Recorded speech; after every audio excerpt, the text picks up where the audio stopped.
ফলতার নির্বাচন থেকে তৃণমূল কংগ্রেস প্রার্থী জাহাঙ্গীর খান নিজেকে প্রত্যাহার করে নেবে, এটা নিয়ে প্রচুর চর্চা হচ্ছে। কিন্তু প্রশ্ন থেকে যাচ্ছে জনমানসে, স্বেচ্ছায় তিনি নিজেকে গুটিয়ে নিলেন, না বিজেপির সাথে সমঝোতার তিনি বার্তা দিলেন, না তার দলের অভ্যন্তরীণ ডিসিশন তিনি মানলেন?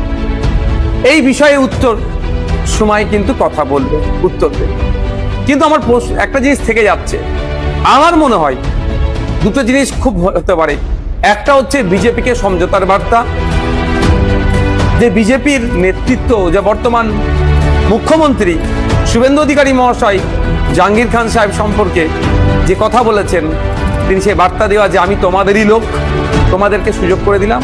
অথবা এটা হতে পারে তৃণমূল বিজেপিকে নতুন করে সুযোগ করে দিচ্ছে। অথবা এটাও হতে পারে যে তৃণমূল কংগ্রেস দেখছে যে এই নির্বাচনে ফলতা থেকে 1, 2, 3 কোনো মতেই আসতে পারবে না, 4 বা 5-এ থাকবে।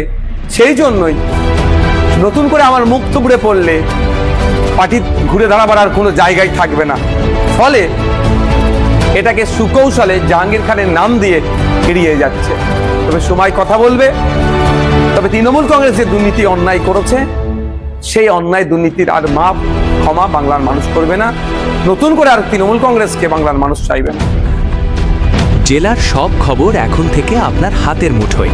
সব খবর দেখুন এক ক্লিকেই আপনার মোবাইলে।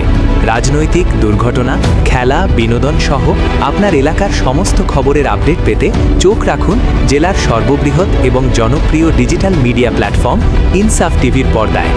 চ্যানেলে সম্প্রচারিত সমস্ত বক্তব্য বক্তার একান্ত মতামত, তার দায় চ্যানেল কর্তৃপক্ষ নেবে না।